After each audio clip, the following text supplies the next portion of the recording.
जय हिंद दोस्तों।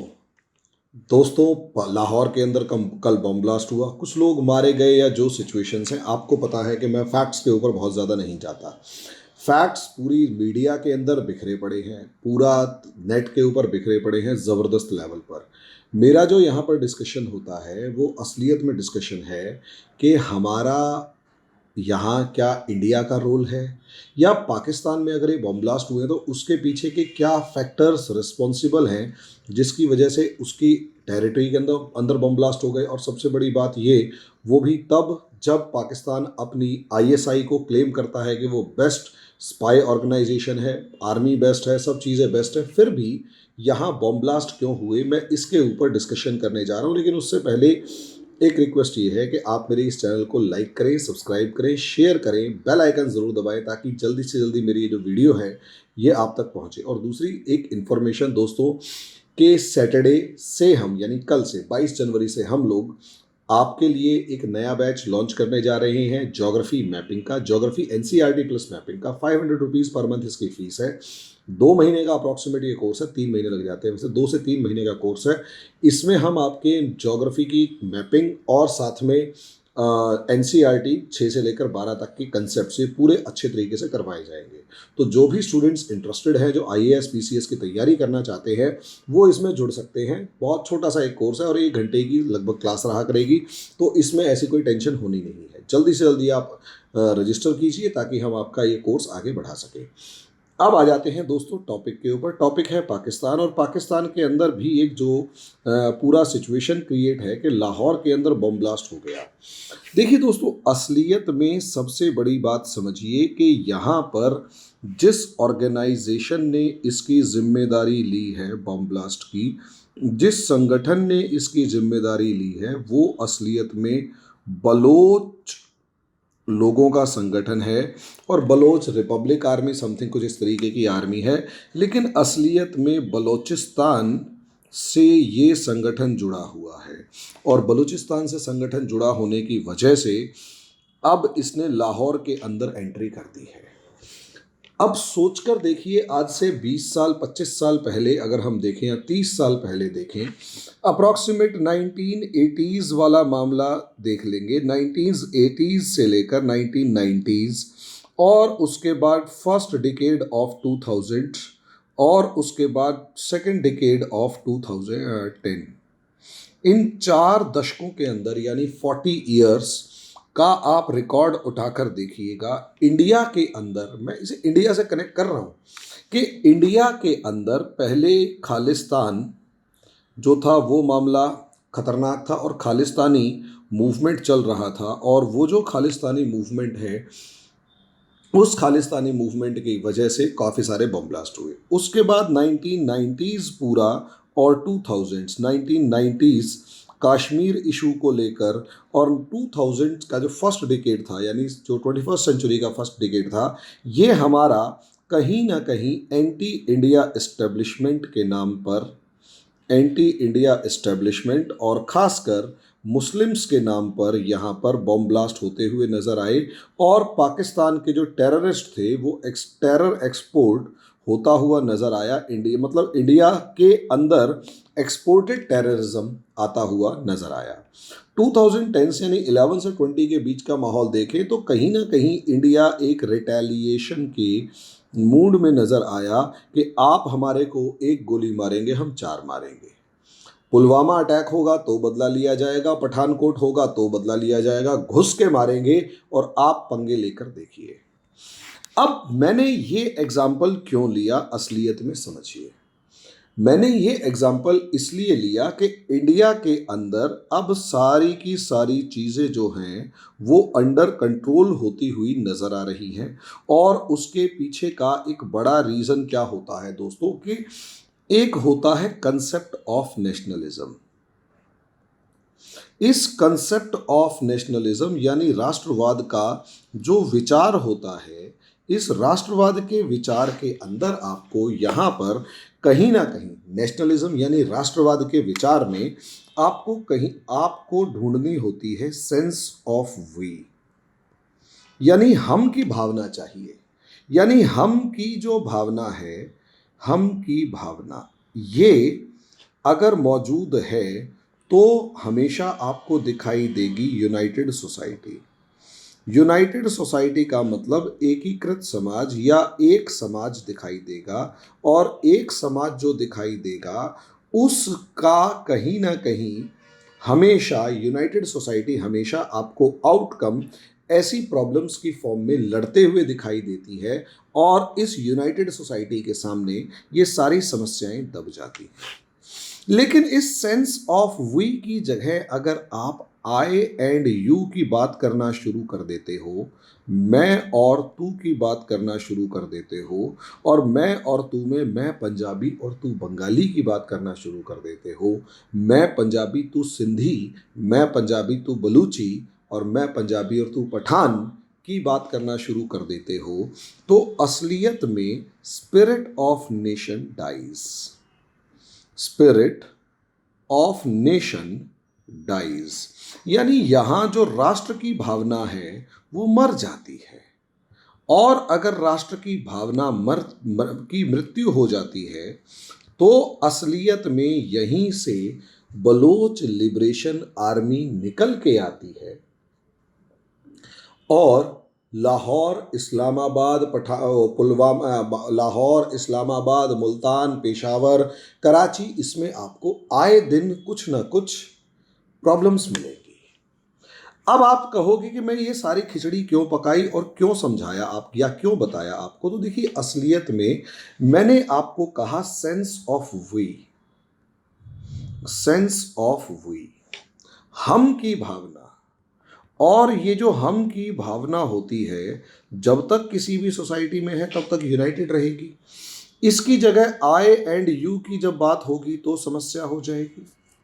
अब असलियत में पाकिस्तान की यदि बात की जाए तो पाकिस्तान के साथ सबसे बड़ी प्रॉब्लम यही है कि पाकिस्तान जिस टू नेशन थ्योरी पर बना, उसमें टू नेशन थ्योरी पर बना, जो द्विराष्ट्र सिद्धांत यानी टू नेशन थ्योरी पर बना, और एक गधा मोहम्मद अली जिन्ना जिसको पूरी ज़िंदगी एक एवरेज दर्जे का वकील, जो काफ़ी सफलता इसलिए पा गया क्योंकि मतलब उस टाइम पर वकील थे ही नहीं, और जो थे वो अपने राष्ट्र के निर्माण में लगे हुए थे।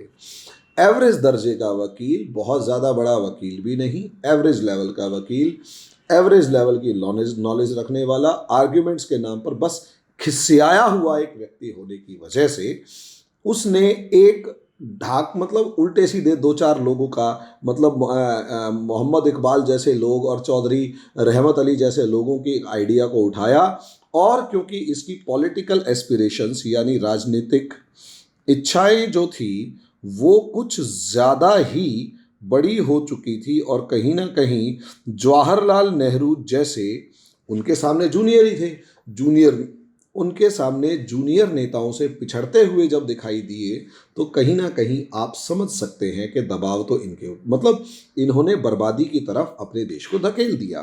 तो वो जो टू नेशन थ्योरी थी वो असलियत में आई एंड यू था, मैं और तुम था, मैं मुसलमान और तुम हिंदू, ये वाली बात इन्होंने अपने लोगों को सिखाई। मैं और यू मतलब हिंदू, और मैं मुस्लिम, आई मतलब मैं यानी मुस्लिम। अब जब आई एंड यू था तो अब ये मानकर चलेगा कि हमारे जो हैं वो कॉन्फ्लिक्टिंग इंटरेस्ट हैं, यानी हमारा जो मतभेद है वो हद से ज़्यादा है, एक दूसरे से हमारे मेल नहीं खाते, हम एक दूसरे से मतभेद रखते हैं, और क्योंकि कॉन्फ्लिक्टिंग इंटरेस्ट है देयरफॉर कांट रिमेन या can't live with each other, can't live with each other, यहां उन्होंने ये सिखाया, can't live with each other, एक दूसरे के साथ हम नहीं रह सकते, therefore demanded Pakistan, therefore demanded Pakistan. इसलिए इन्होंने पाकिस्तान की मांग करी, और मज़े की बात यह है कि ब्रिटिशर्स तो चाहते ही थे कि ऐसी कुछ डिमांड हो, तो उन्होंने दे दिया, उनके बाप का क्या जाता था, सर फुटबॉल तो हमारी होनी थी।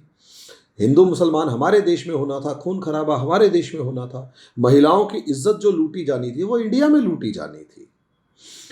अब इस समस्या को समझिए, असलियत में पाकिस्तान के साथ क्या है कि भाई आई और यू की जो स्पिरिट थी, असलियत में उम्मीद तो ये की जा रही थी कि इस स्पिरिट को ख़त्म कर दिया जाए और ये अब आई और यू की जो सेंस है ये ना बचे।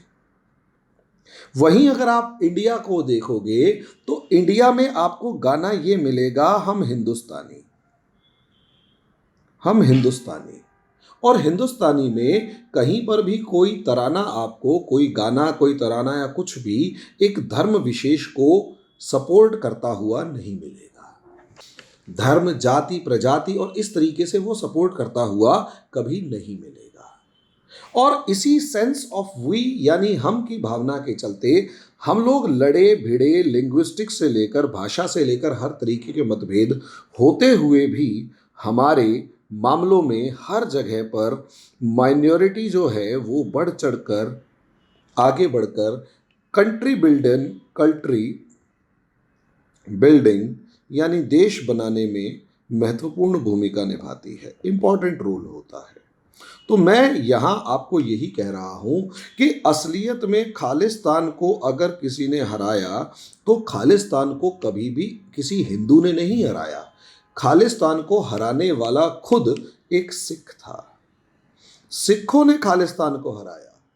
कश्मीर मामले में अगर आप देखेंगे और इंडिया में जो टेररिज्म है उसको देखेंगे तो इंडिया के अंदर जो टेररिज्म है उसको हराने वाले हिंदू तो हैं, लेकिन उससे ज़्यादा इम्पॉर्टेंट ये है कि लोकल मुस्लिम्स ने उतना ही इम्पॉर्टेंट रोल प्ले किया जितना लोकल हिंदूज़ ने प्ले किया, और तभी इस टेररिज्म को हराने में हम कामयाब हुए।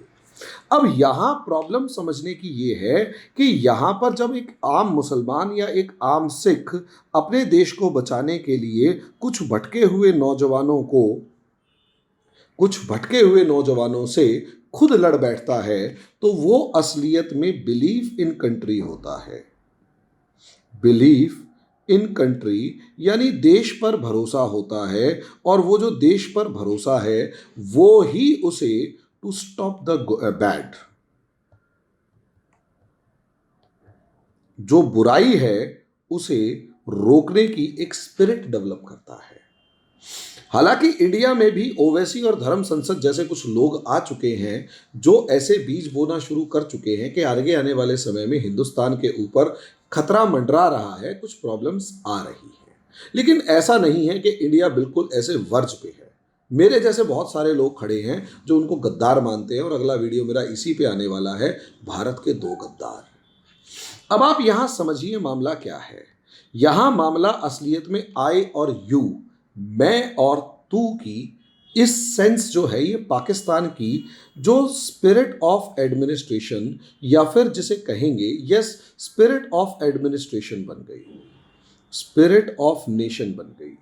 तो वहाँ स्पिरिट ऑफ नेशन तो बचा ही नहीं।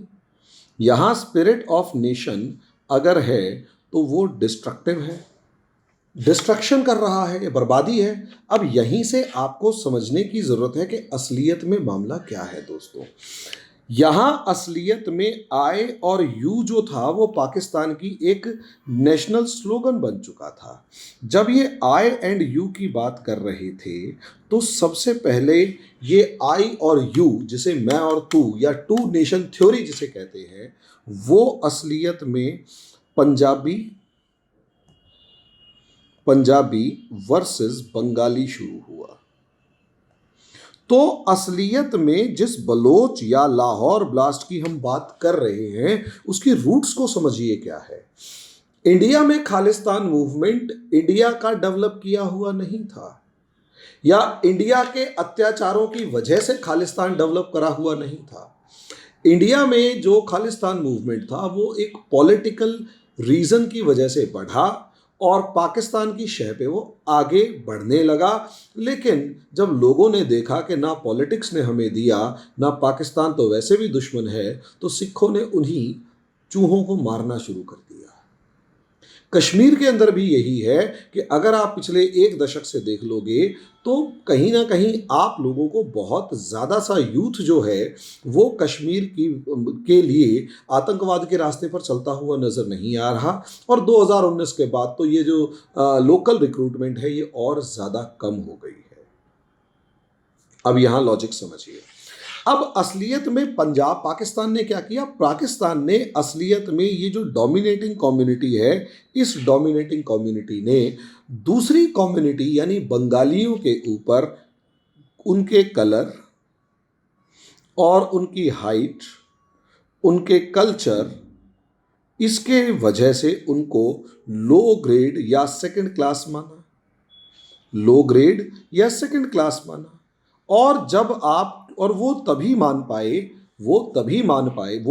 माने क्योंकि यहां पर सेंस आई और यू वाली थी। पहले ही जो आई और यू की फिगर में था हिंदू और मुस्लिम था, अब वहां हिंदू और मुस्लिम नहीं बचा, वहां बचा पंजाबी और बंगाली। और वो बंगाली इसलिए क्योंकि वो दूर था।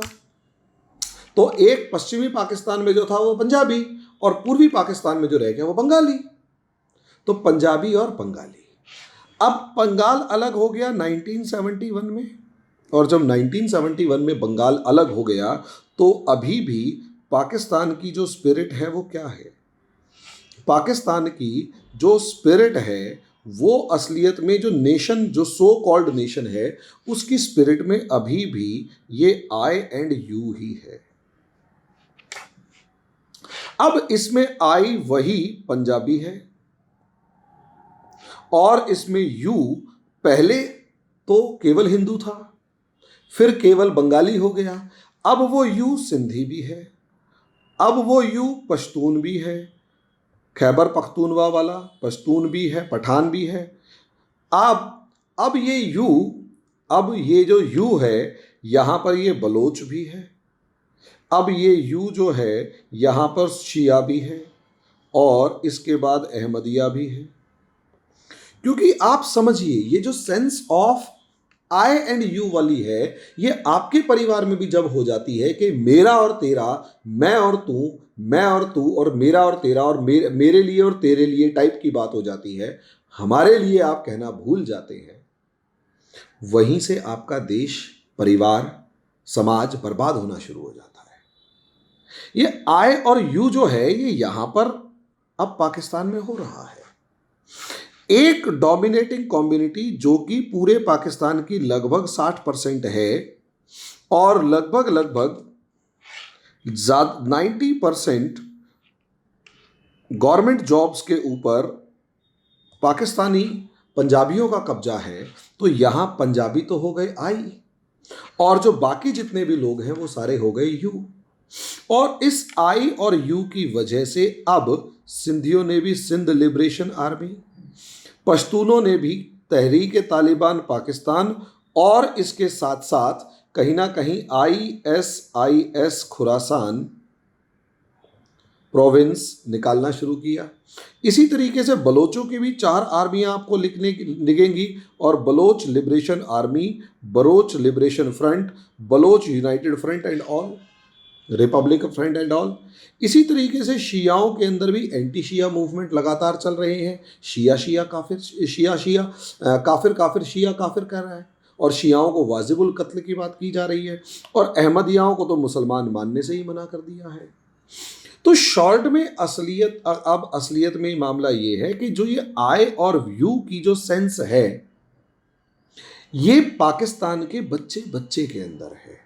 और रही सही कसर ये आई और यू की जो सेंस है ये रेडिकलिज्म जितना ज़्यादा बढ़ता है, रेडिकलिज्म और कट्टरता, और उस रेडिकलिज्म में भी जब रिलीजियस रेडिकलिज्म बढ़ना शुरू कर देती है, धार्मिक कट्टरता या धार्मिक कट्टरवाद बढ़ना शुरू कर देता है, वहीं से परिस्थितियां और ज़्यादा बिगड़नी शुरू हो जाती हैं। क्योंकि जो धार्मिक कट्टरवाद है, ये जो रिलीजियस जो रेडिकलिज्म है, ये असलियत में प्योरिटी का भी ढोंग करने लगता है, प्योरिटी इशू क्रिएट करता है, शुद्धि इशू को डेवलप करता है। और असलियत में जब ये शुद्धि के मामले को डेवलप करता है तो वो किसी भी धर्म की प्योरिटी ऑफ रिलीजन, की बात करेगा और ये कहेगा कि मैं जिस धर्म को मानूं वो शुद्ध हो, और दूसरा जो धर्म मान रहा है वो अशुद्ध है, और यही प्योरिटी ऑफ रिलीजन ये कहता है only my believe is true, rest all are false, rest all are false. जो मैं मानता हूं वही ठीक है, मैं जिस धर्म को, जिस सिद्धांत को, जिस भी को भी मानता हूं वो ठीक है, बाकी गलत है। यहीं से असलियत में कॉन्फ्लिक्ट शुरू हो जाता है और कहीं ना कहीं सेल्फ सेंटर्ड होना शुरू हो जाता है लोग। पाकिस्तान में यही हो रहा है। जिस आई और यू के साथ पाकिस्तान शुरू हुआ था, जिस मैं और तू के साथ पाकिस्तान शुरू हुआ था, अब पाकिस्तान के अंदर वो मैं और तू सिंधी, बलूची और इनके हर किसी ग्रुप के अगेंस्ट जाना शुरू हो चुका है। अब इनकी मानसिकता वो रेडिकल और रिलीजन दोनों का जो डेडली कॉम्बिनेशन है, धर्म और कट्टरवाद दोनों का डेडली कॉम्बिनेशन जो है उसको डेवलप कर रहा है। उसकी वजह से क्या हो रहा है, हर कोई दूसरे को दुश्मन समझ रहा है, हर कोई दूसरे को दुश्मन समझ रहा है।